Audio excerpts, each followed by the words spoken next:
ഉത്തർപ്രദേശിലെ അയോധ്യ എന്ന് പറയുന്ന സ്ഥലത്ത് രാമനഗർ എന്ന് പറയുന്ന ഒരു സ്ഥലമുണ്ട്. ആ സ്ഥലത്താണ് സുപ്രിയ എന്ന് പറയുന്ന ഒരു 35-കാരി ടീച്ചറും ടീച്ചറുടെ ഭർത്താവുണ്ട്. അദ്ദേഹവും അധ്യാപകനാണ്. ഉമേഷ് എന്നാണ് അദ്ദേഹത്തിൻ്റെ പേര്. അദ്ദേഹം ഒരു ഹൈസ്കൂൾ അധ്യാപകനാണ്. പിന്നെ ഭർത്താവിൻ്റെ അമ്മയുണ്ട്. ഇവർ 3 പേരുമാണ് ആ ഒരു വീട്ടിൽ താമസിക്കുന്നത്. വളരെയധികം സന്തോഷകരമായിട്ടുള്ള ഒരു ജീവിതം തന്നെയാണ്. ഉമേഷ് എന്ന് പറയുന്ന മാഷ് അദ്ദേഹം കുറച്ച് ദൂരെയാണ് ജോലി ചെയ്യുന്നത്. അതുകൊണ്ട് തന്നെ കാലത്ത് ഒരു 6 മണിക്ക് തന്നെ എഴുന്നേറ്റ് 7 മണിയാകുമ്പോൾ അദ്ദേഹം സ്കൂളിലേക്ക് പുറപ്പെടും. അത് കഴിഞ്ഞാൽ വൈകുന്നേരം ഒരു 7 മണിയോട് കൂടിയിട്ട് മാത്രമേ അദ്ദേഹം തിരിച്ചു വരാറുള്ളൂ. സുപ്രിയ വർമ്മ എന്ന് പറയുന്ന സ്ത്രീ ആണെങ്കിൽ അവിടെ അടുത്ത് തന്നെയാണ് ഒരു സ്കൂളിൽ, പ്രൈവറ്റ് സ്കൂളാണ്. അവർക്കൊരു 5 മിനിറ്റ് നടന്നു കഴിഞ്ഞാൽ സ്കൂളിൽ പോകാനുള്ളതേ ഉള്ളൂ. പിന്നെ അമ്മയുണ്ട്. അവരൊക്കെ ആയിട്ട് ഇങ്ങനെ വളരെ സന്തോഷകരമായിട്ട് ജീവിക്കുമ്പോഴേ 2022 ജൂൺ 1-ാം തീയതി ഉമേഷും അതുപോലെ തന്നെ ഉമേഷിൻ്റെ അമ്മയും കൂടിയിട്ട് ബാങ്കിൽ പോവുകയാണ്. അവർക്ക് അവിടെ എന്തോ ഒരു ഇതുണ്ടായിരുന്നു. ബാങ്കിൻ്റെ ലോണും കാര്യങ്ങളൊക്കെ ആയിട്ട് കുറച്ച് ഡോക്യുമെൻറ്റ്സ് ഒക്കെ കൊടുക്കാനുണ്ടായിരുന്നു. അതിന് വേണ്ടിയിട്ട് മരുമകളോട് പറഞ്ഞു, മോളെ ഞങ്ങൾ പോയിട്ട് വരാം, ഏതായാലും ഞങ്ങൾ 12 മണിയോട് കൂടിയിട്ടേ വരത്തുള്ളൂ എന്നൊക്കെ പറഞ്ഞിട്ടാണ് ഇവർ പോയത്. രാവിലെ പോയതിന് ശേഷം ഈ സുപ്രിയ ആണെങ്കിൽ അന്ന് ലീവായിരുന്നു. അതുകൊണ്ട് തന്നെ അവർ അടുക്കളയിലും അതുപോലെ തന്നെ ബാക്കിയുള്ള ജോലികളിലൊക്കെ മുഴുകി. ഇവർ പുറത്തേക്കും പോയി. 12 മണിയോട് കൂടിയിട്ട് ഉമേഷും അമ്മയും തിരിച്ചു വരികയാണ്. തിരിച്ചു വരുമ്പോൾ വീട്ടിൻ്റെ ഉള്ളിൽ ആകെ അലങ്കോലമായിരിക്കുകയാണ്. അതുപോലെ ഒരു കള്ളൻ കയറിയതുപോലെയാണ് തോന്നുന്നത്. ഏതായാലും ഇദ്ദേഹം സുപ്രിയ എന്ന് വിളിച്ചുകൊണ്ട് അകത്തേക്ക് ഓടുകയാണ്. അകത്തേക്ക് ഓടിയ ഇദ്ദേഹം ഞെട്ടിപ്പോയി. ഇദ്ദേഹത്തിൻ്റെ ഭാര്യ സുപ്രിയ അവിടെ കുത്തേറ്റ് വീണ് കിടക്കുകയാണ്. ഏതായാലും ഉമേഷ് ശരിക്കും പറഞ്ഞു കഴിഞ്ഞാൽ ഞെട്ടിപ്പോയി. 5 മാസം ഗർഭിണി കൂടിയാണ്. അപ്പോൾ ആ ഒരു സ്നേഹവും കെയറും ഇതൊക്കെ ഉണ്ടായിരുന്നു സുപ്രിയക്ക്. ഏതായാലും ഈ ഒരു കാഴ്ച കണ്ടപ്പോൾ തന്നെ ഉമേഷ് അവിടെ കിടന്ന് അലറി വിളിച്ചു. അലർച്ച കേട്ട് അമ്മ ഓടി വന്നു, അതുപോലെ തന്നെ അയൽക്കാർ ഓടി വന്നു, നാട്ടുകാരൊക്കെ ഓടി വന്നു. എല്ലാവർക്കും മനസ്സിലായി ഇവിടെ കള്ളം കയറി ഇതുപോലെ കൊലപാതകം നടത്തിയിരിക്കുകയാണെന്ന് എല്ലാവർക്കും മനസ്സിലായി. പെട്ടെന്ന് തന്നെ പോലീസിന് വിവരമറിയിച്ചു, സാറേ ഇവിടെ ഒരു വീട്ടിൽ കള്ളം കയറിയിട്ടുണ്ട്, ഭാര്യയ്ക്ക് കുത്തേറ്റിട്ടുണ്ട് എന്നൊക്കെ പറഞ്ഞ് പോലീസുകാർക്ക് വിവരം അറിയിച്ചതനുസരിച്ച് പോലീസും അതുപോലെ തന്നെ ഫോറൻസിക് ഡിപ്പാർട്ട്മെൻറ്റും ഡോഗ് സ്ക്വാഡും ഇവരൊക്കെ നിമിഷ നേരങ്ങൾക്കുള്ളിൽ ഓടിയെത്തി എന്നുള്ളതാണ്. കാരണം ഇവരൊക്കെ എത്താനുള്ള കാരണം എന്താണെന്ന് വെച്ച് കഴിഞ്ഞാൽ അന്നത്തെ ദിവസമാണ് യോഗി ആദിത്യനാഥ് അയോധ്യ സന്ദർശിക്കുന്നത്. അതുകൊണ്ട് തന്നെ ഇതിനടുത്ത പ്രദേശമായതുകൊണ്ട് തന്നെ എല്ലാ പോലീസ് ഉദ്യോഗസ്ഥരും മാധ്യമങ്ങളും ഒക്കെ അവിടെ തന്നെ ഉണ്ടായിരുന്നു. അതുകൊണ്ട് തന്നെ ഈ ഒരു സംഭവം അറിഞ്ഞപ്പോൾ തന്നെ മാധ്യമപ്രവർത്തകരൊക്കെ നിമിഷ നേരങ്ങൾക്കുള്ളിൽ ആ വീട്ടിലെത്തുകയും ലൈവായിട്ട് ഈ സംഭവങ്ങളൊക്കെ, അതായത് ആ ബോഡി പോസ്റ്റ്മോർട്ടത്തിന് കൊണ്ടുപോകുന്നതൊക്കെ അവിടെ വെച്ച് തന്നെ ലൈവായിട്ട് കാണിച്ചു കൊടുക്കുകയാണ്. ഇതറിഞ്ഞ യോഗി ആദിത്യനാഥ് അദ്ദേഹത്തോട് പത്രക്കാർ ഒരുപാട് ചോദ്യങ്ങൾ ചോദിച്ചു. താങ്കൾ വരുന്ന ദിവസം തന്നെ ഇവിടെ എവിടെയാണ് സ്ത്രീ സുരക്ഷ, ഗർഭിണിയായ ഒരു യുവതിയാണ് ആരോ കൊലപ്പെടുത്തിയത്, അതുപോലെ ഭവനവേദന നടന്നിരിക്കുന്നു എന്നൊക്കെ പറഞ്ഞ് യോഗിയോട് കുറേ ചോദ്യങ്ങൾ ചോദിച്ചപ്പോൾ യോഗി ആ സ്പോട്ടിൽ തന്നെ, അതായത് മുഖ്യമന്ത്രി യോഗിനെ പിന്നെ അറിയാലോ, അദ്ദേഹം അവിടെ വെച്ച് തന്നെ 5 പേരെ നിയമിക്കുകയാണ്. എത്രയും പെട്ടെന്ന്, അതായത് ഉയർന്ന ഉദ്യോഗസ്ഥരാണ്, എത്രയും പെട്ടെന്ന് 1 മാസത്തിനുള്ളിൽ എനിക്ക് പ്രതിനെ പിടിച്ചിട്ട് എൻ്റെ മുന്നിൽ കൊണ്ടുവരണം എന്ന് അവിടെ വെച്ചിട്ട് അദ്ദേഹം പറയുകയാണ്. നിമിഷം തന്നെ പോലീസുകാർ ആ വീട്ടിൻ്റെ പരിസരത്ത് തങ്ങിയിട്ട് തന്നെ അന്വേഷണം ആരംഭിച്ചു. ഇവരുടെ ബോഡി പോസ്റ്റ്മോർട്ടത്തിന് ശേഷം ബന്ധുക്കൾക്ക് വിട്ടുകൊടുത്തു. അതിനുശേഷം ഇവർ സംസ്കരിച്ചു. പ്രാഥമിക അന്വേഷണങ്ങളാണ് വീട്ടിൽ നടക്കുന്നത്. ഏതായാലും കുറേ പണവും സ്വർണവും ഇതൊക്കെ കളവ് പോയിട്ടുണ്ട്. പക്ഷേ പോലീസുകാർക്കുള്ള ഒരു സംശയം എന്താണെന്ന് വെച്ച് കഴിഞ്ഞാൽ, ഒരു കള്ളൻ കക്കാൻ വന്നതാണെങ്കിൽ അവൻ മുതലും കാര്യങ്ങളൊക്കെ എടുത്തിട്ട് പെട്ടെന്ന് രക്ഷപ്പെടാനാണ് നോക്കുക. ഇനി അബദ്ധവശാൽ വീട്ടുകാർ കണ്ടു കഴിഞ്ഞാൽ അവരെ മുറിവേൽപ്പിച്ചിട്ടാണ് ഇവൻ എങ്ങനെയെങ്കിലും രക്ഷപ്പെടാൻ നോക്കുക. ഇല്ലെങ്കിൽ വേറെ എന്തെങ്കിലും ഒന്ന് ചെയ്യും. അതിൽ ചിലപ്പോൾ അവർ മരിച്ചു പോകുന്നതല്ലാതെ ഒരാളെ കൊല്ലണം എന്ന് വിചാരിച്ചിട്ട് ഒരിക്കലും ഒരു കള്ളൻ ചെയ്യില്ല എന്ന് പോലീസുകാർക്ക് ഏകദേശം മനസ്സിലായി. അതുമാത്രവുമല്ല, ഈ സുപ്രിയയുടെ ദേഹത്തുള്ള മുറിവുകൾ നോക്കുമ്പോഴേ ഇതൊരു കൊലപാതകം മാത്രമല്ല, ഇവരെ കൊല്ലണം എന്ന് വിചാരിച്ചിട്ട് ആരോ ഒരു കരുതി കൂട്ടിയിട്ട് കുത്തിയതുപോലെയാണ് പോലീസുകാർക്ക് മനസ്സിലായത്. കാരണം ഒരുപാട് കുത്തുകൾ ഏറ്റിട്ടുണ്ട്. പോലീസുകാർ അങ്ങനെ എല്ലാവരെയും ചോദ്യം ചെയ്യുകയാണ്. അയൽവക്കത്തുള്ള ആൾക്കാരെയും നാട്ടുകാരെയും ഒക്കെ ചോദ്യം ചെയ്തു. 5 ദിവസമായിട്ടും ഒരു തുമ്പും കിട്ടുന്നില്ല. ഏതായാലും സംശയം ഉമേഷിലേക്ക് പോയി. ഉമേഷിനെ ചോദ്യം ചെയ്തു. ഉമേഷിൻ്റെ ദുഃഖമൊക്കെ മാറിയപ്പോൾ ഉമേഷിനെ കൃത്യമായിട്ട് ചോദ്യം ചെയ്തു.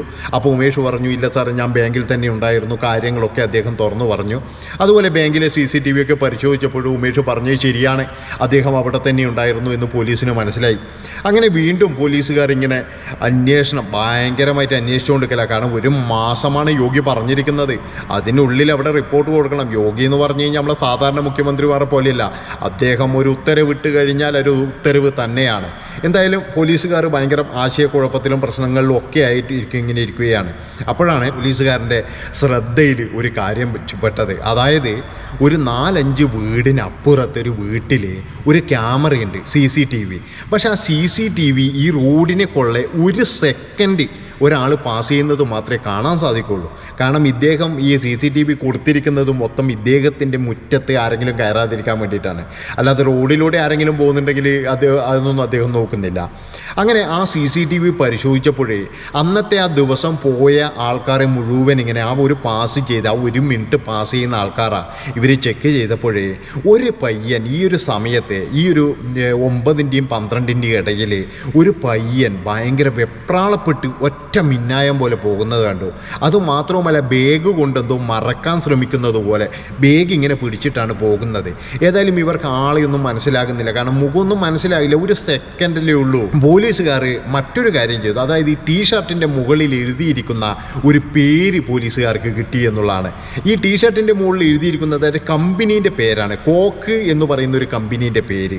അങ്ങനെ ആ കോക്ക് എന്ന് പറയുന്ന കമ്പനീൻ്റെ ആ ഒരു പേരിൽ ആ ടീഷർട്ടിൻ്റെ ഫോട്ടോ എടുത്തിട്ട് അവിടെയുള്ള എല്ലാ കടകളിലും പോലീസുകാർ പോയി അന്വേഷിച്ചു. അപ്പോഴൊന്നും പറഞ്ഞു, സാറേ ഇത് ഈ ഒരു ബ്രാൻഡ് ഇവിടെ ഇല്ല, ഇത് ഞങ്ങളാരും വിൽക്കാറില്ല എന്നാണ് അവിടെയുള്ളവരൊക്കെ പറഞ്ഞത്. അപ്പോഴാണ് ഇവർക്ക് ഈ കമ്പനിയെ തന്നെ വിളിച്ച് ചോദിച്ചാലോ എന്ന് നോക്കിയിട്ട് ഈ കമ്പനി എവിടെയാണെന്ന് കണ്ടുപിടിക്കുകയും അന്ന് തന്നെ അന്വേഷണം ആരംഭിച്ചു. കമ്പനിയുടെ മാനേജർ പറഞ്ഞു, സാർ ഇത് ആംസോൺ ഇങ്ങനെയുള്ള ഓൺലൈൻ ഷോപ്പുകളിലാണ് ഞങ്ങൾ വിൽക്കാറ് എന്ന് പറഞ്ഞു. അങ്ങനെ ആംസോണിൻ്റെയും അതുപോലെയുള്ള അങ്ങനെയുള്ള ഓൺലൈൻ ഷോപ്പുകളിലെ മാനേജർമാരെ ബന്ധപ്പെട്ടപ്പോഴേ ഈ ഏരിയയിൽ ആംസോൺ കൊടുത്തിരിക്കുന്നത് 17 ടീഷർട്ടാണ്. ഇതേ പേരിലുള്ള 17 ടീഷർട്ട് ഈ ഒരു ഏരിയയിൽ ആംസോൺ കൊടുത്തിട്ടുണ്ട്. ഏതായാലും ഈ 17 പേരുടെ ഫോൺ നമ്പറും അഡ്രസ്സും കാര്യങ്ങളൊക്കെ ആംസോൺ ഇവർക്ക് കൈമാറി. അങ്ങനെ ഈ 17 പേരെയും പോലീസുകാർ വിളിപ്പിച്ചു. 17 പേരിൽ 16 പേരെയും ചോദ്യം ചെയ്തു. 17ാമത്തേത് ഒരു പയ്യനാണ്. അവൻ +1 പഠിക്കുകയാണ്. അപ്പോൾ അവൻ ഏകദേശം അവനെ കണ്ടപ്പോൾ തന്നെ പോലീസുകാർക്ക് മനസ്സിലായി ഇവനാണ് ആള്, ഇവനാണ് അന്ന് ആ വെപ്രാളം പിടിച്ച് ഓടിയത്. ഏതായാലും ആ പയ്യനെ കാര്യമായിട്ടൊന്നും ചോദിച്ചില്ല. അവനോട് ചോദിച്ചപ്പോൾ അവൻ എല്ലാം നിഷേധിക്കുകയാണ് ചെയ്തത്.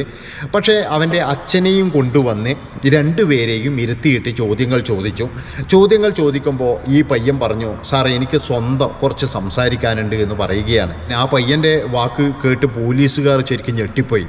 അതുവരെ പ്രതി, അതായത് അതുവരെ ഈ ഒരു സുപ്രിയ എന്ന് പറയുന്ന ടീച്ചറെ കൊലപ്പെടുത്തിയ ആളെ കിട്ടിക്കഴിഞ്ഞാൽ ഞങ്ങൾക്ക് എന്തും ചെയ്യണം, അവനെ വച്ചേക്കരുത് എന്നുള്ള തരത്തിലായിരുന്നു ആ നാട്ടുകാരുടെയും അതുപോലെ തന്നെ ഈ ഭർത്താവ് വീട്ടുകാരുടെയും പോലീസുകാരുടെയും ഒക്കെ മൈൻഡ്. പക്ഷേ ഈ ചെറുക്കൻ്റെ കഥ കേട്ടപ്പോഴും ശരിക്കും സുപ്രിയ ഇതിന് അനുഭവിക്കേണ്ടവളാണ് എന്നുള്ള തരത്തിലാണ് ചെറുക്കൻ കഥ പറഞ്ഞത്. അതായത് 9ാം ക്ലാസ്സിൽ പഠിക്കുമ്പോൾ ഏകദേശം 2019 ഈ PUBGക്ക് അടിമയാണ് ഈ പയ്യനും അതുപോലെ തന്നെ സുപ്രിയ ടീച്ചറും. ഇവർ 2 പേരും PUBG കളിക്കും. അങ്ങനെ ഈ PUBG ഗെയിമിലൂടെയാണ് ഇവർ 2ഉം പരിചയക്കാരാകുന്നത്. പരിചയക്കാരായി നോക്കിയപ്പോൾ ഇവർ 2 ഒരു 4-5 വീടിൻ്റെ അടുത്താണ് ഈ പയ്യൻ്റെ വീട്. പേരും ചേർന്ന് കമ്പനിയായി. അങ്ങനെ കമ്പനിയായി കഴിഞ്ഞതിന് ശേഷം ഈ ചെറുക്കൻ 10ാം ക്ലാസ്സിലെത്തി. 10ാം ക്ലാസ്സിലെത്തിയപ്പോൾ ചെറുക്കനോട് പറഞ്ഞു, നിനക്ക് ഞാൻ ട്യൂഷൻ തരാം എന്ന് പറഞ്ഞിട്ട് ഈ ടീച്ചർ വീട്ടിലേക്ക് വിളിക്കുകയാണ്. അപ്പോൾ ആർക്കും ഒരു സംശയമില്ല. ഉമേഷിനോടും പറഞ്ഞു, അതുപോലെ നാട്ടുകാർക്ക് എല്ലാവർക്കും അറിയാം ടീച്ചർ ട്യൂഷൻ കൊടുക്കാനാണ് പയ്യനെ കൊണ്ടുപോകുന്നത്. വീട്ടിലാണെങ്കിൽ അമ്മയുണ്ട്, ഇവർ റൂമിൽ വെച്ച് ട്യൂഷൻ നടത്തുന്നു. പക്ഷേ ഇവർ ട്യൂഷന് പകരം നടത്തിയത് എന്ന് പറഞ്ഞു കഴിഞ്ഞാൽ അവിടെ ശാരീരിക ബന്ധമാണ്. അതായത് ട്യൂഷൻ്റെ പേരും പറഞ്ഞിട്ട് ടീച്ചർ എന്നും ഈ പയ്യനെ വിളിക്കുന്നത് ഈ ഒരു പരിപാടിക്ക് വേണ്ടിയിട്ടാണ്. അങ്ങനെ ഇവരുടെ ബന്ധം ആരും അറിയാതെ, ഉമേഷ് അറിയുന്നില്ല, അതുപോലെ അമ്മായിയമ്മ അറിയാതെ, നാട്ടുകാരറിയാതെ, വീട്ടുകാരറിയാതെ ഇവരുടെ ബന്ധം 3 വർഷം കൊണ്ടുപോയി എന്നുള്ളതാണ്.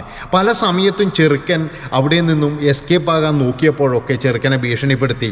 അതായത് മൊബൈലിൽ എന്തൊക്കെയോ ഫോട്ടോയും കാര്യങ്ങളൊക്കെ ഈ ടീച്ചർ എടുത്തിട്ടുണ്ടായിരുന്നു. എന്നിട്ട് പറഞ്ഞു, ഇത് ഞാൻ നിൻ്റെ അച്ഛൻ അയച്ചു കൊടുക്കും, നിൻ്റെ അമ്മയെ കൊണ്ട് കാണിക്കും, നിൻ്റെ സഹോദരിമാരുടെ കല്യാണം പോലും പിന്നെ നടക്കില്ല എന്നൊക്കെ പറഞ്ഞിട്ട് ചെറുക്കനെ അങ്ങ് ഭീഷണിപ്പെടുത്തിയിട്ട്, ഇനി ഞാൻ വിളിക്കുമ്പോഴൊക്കെ ഇവിടെ നീ വരണം, കാരണം എന്താണെന്ന് വെച്ചാൽ നീ വേറെ കല്യാണം കഴിക്കാൻ പാടില്ല, ഇതൊക്കെയായിരുന്നു ടീച്ചറുടെ ഡിമാൻഡ് എന്ന് പറഞ്ഞു കഴിഞ്ഞാൽ. 2022 ടീച്ചർ ഗർഭിണിയാണ് എന്നുള്ള വിവരവും കൂടി കിട്ടി. കാരണം എന്താ വെച്ചാൽ ടീച്ചർ 5 മാസം ഗർഭിണിയാണെന്ന് പറഞ്ഞപ്പോൾ ചെറുക്കന് ഭയങ്കര പേടി, ജീവിതം നശിച്ചു പോകും, എന്നെ വെറുതെ വിടണം എന്നൊക്കെ പറഞ്ഞിട്ട് ടീച്ചറെ കാല് പിടിച്ചു. പക്ഷേ ടീച്ചർ പറഞ്ഞു, ഞാൻ ഈ കുട്ടീനെ ഉമേഷ് എൻ്റെ ഭർത്താവിൻ്റെ കുട്ടിയായിട്ട് തന്നെ ഞാൻ വളർത്തും, നമ്മൾ തമ്മിലുള്ള ബന്ധം ഞാൻ മരിക്കുന്നത് വരെ ഇതുപോലെ കൊണ്ടുപോകണമെന്നാണ് ഈ ടീച്ചർ ഇവനോട് പറഞ്ഞത്. ഇല്ലെങ്കിൽ നിൻ്റെ ഈ ഫോട്ടോ ഞാൻ നിൻ്റെ അച്ഛൻ അയച്ചു കൊടുക്കും എന്നുള്ള ഭീഷണിയിൽ ചെറുക്കനെ വീണ്ടും ഇതിന് പ്രേരിപ്പിക്കുകയാണ്. ഈ ഒരു ദിവസം 2022 ജൂൺ 1-ാം തീയതി തലേന്ന് തന്നെ പറഞ്ഞിരുന്നു, നാളെ ഹസ്ബൻഡും അതുപോലെ അമ്മയും കൂടി ബാങ്കിലേക്ക് പോകും, നീ രാവിലെ തന്നെ ഇവിടെ എത്തണമെന്നാണ് ചെക്കനോട് പറഞ്ഞത്. വന്നില്ലെങ്കിൽ ഉച്ചയ്ക്ക് ഞാൻ നിൻ്റെ വീട്ടിലേക്ക് വരും, നിൻ്റെ സഹോദരിമാർക്കും അമ്മയ്ക്കൊക്കെ ഈ ഫോട്ടോ കാണിച്ചു കൊടുക്കുമെന്ന് പറഞ്ഞിട്ട് ഇവർ തമ്മിൽ ശാരീരിക ബന്ധത്തിൽ ഏർപ്പെടുന്ന ഒരു വീഡിയോ, ഫോട്ടോ ഇതൊക്കെ ടീച്ചറുടെ കയ്യിലുണ്ടായിരുന്നു. ഏതായാലും പേടിച്ചു പോയ ചെറുക്കൻ രാവിലെ 8 മണിയോട് കൂടിയിട്ട് തന്നെ ഇവരൊക്കെ പോയി കഴിഞ്ഞതിന് ശേഷം ആ വീട്ടിലേക്ക് കയറി ടീച്ചറോട് ഒന്നുകൂടി പറഞ്ഞു, എന്നെ വെറുതെ വിടണം, എനിക്ക് താല്പര്യമില്ല എന്ന് പറഞ്ഞപ്പോൾ ടീച്ചർ ഭയങ്കര ഷൗട്ട് ചെയ്തു. അതായത് ഭയങ്കര പ്രശ്നം, എനിക്ക് നിന്നെ വിടാൻ കഴിയില്ല, എനിക്ക് നിന്നെ വേണം എന്ന് ഈ 35 വയസ്സുകാരിയായ ടീച്ചർ ഈ 17കാരനായ പയ്യനോട് പറയുകയാണ്. ഏതായാലും അവനും അതുപോലെ തന്നെ വിഷമത്തിലായിരുന്നു. അവൻ ബാഗിൽ നിന്നും ആ കത്തി എടുക്കുകയും അവിടെ വെച്ച് ടീച്ചർക്ക് നേരെ പ്രയോഗിക്കുകയും ചെയ്യുകയായിരുന്നു. അതിനുശേഷം അയ്യോ ഇനി ഞാൻ എന്ത് ചെയ്യും, എന്നെ പോലീസ് പിടിക്കില്ലേ എന്നുള്ള ചിന്ത പയ്യന് വരികയും അപ്പോഴാണ് പയ്യന് മനസ്സിലായത് ഇവിടെ മോഷണം നടന്നതായിട്ട് ചെയ്യാമെന്നൊക്കെ വിചാരിച്ച് അവിടെയുള്ള എല്ലാ തുണികളും വലിച്ചു വാരി ഇടുമ്പോഴാണ് അലമാരയിൽ സ്വർണവും പണവും ഒക്കെ ഇരിക്കുന്നത് കണ്ടത്. അങ്ങനെ അതും കൂടി എടുത്തിട്ട് ബാഗിൽ നിറച്ച് പയ്യൻ രക്ഷപ്പെടുകയായിരുന്നു. ആ രക്ഷപ്പെടുന്ന ഒരു വിഷ്വൽസാണ് ഒരു മിന്നായം പോലെ പോലീസ് കണ്ടത് എന്നുള്ളതാണ്.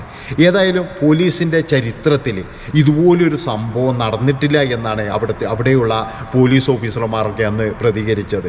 അപ്പോൾ എന്തൊക്കെ ആയിക്കഴിഞ്ഞാലും അത് കഴിഞ്ഞതിന് ശേഷം ഈ സുപ്രിയ എന്ന് പറയുന്ന സ്ത്രീയോട് എല്ലാവർക്കും വല്ലാത്ത വെറുപ്പാവുകയാണ് ചെയ്തത്. ഈ ഭർത്താവിന് പോലും അവരുടെ ആ ഒരു ഫോട്ടോ പോലും അവരവിടെ വെക്കാൻ കൂട്ടാക്കിയില്ല എന്നുള്ളതാണ്. അതൊക്കെ ഭർത്താവ് നശിപ്പിച്ച് കളഞ്ഞ് അത്രത്തോളം വെറുപ്പായിരുന്നു. തൻ്റെ ഭാര്യ, തൻ്റെ കൂടെ കിടക്കുന്ന ഭാര്യ 3 വർഷമായിട്ട് തന്നെ വഞ്ചിച്ചു കൊണ്ടിരിക്കുകയാണെന്നുള്ള ആ ഒരു സത്യം ആ ഒരു പാവം അറിഞ്ഞപ്പോൾ അദ്ദേഹം ആകെ പൊട്ടി തകർന്നുപോയി എന്നുള്ളതാണ്. അപ്പോൾ ഇത്രയും പറഞ്ഞുകൊണ്ട് ഞാൻ പിന്നെയും പറയുകയാണ്, ഈ അവിഹിത ബന്ധം എന്ന് പറഞ്ഞു കഴിഞ്ഞാൽ അത് എന്തെങ്കിലും ഒരു സംഭവത്തിൽ മാത്രമേ അവസാനിക്കുകയുള്ളൂ എന്നുള്ളതാണ്. ഇപ്പോൾ ഇത്രയും പറഞ്ഞുകൊണ്ട് ഞാൻ ഒരു വീഡിയോ അവസാനിപ്പിക്കുകയാണ്. നന്ദി, നമസ്കാരം.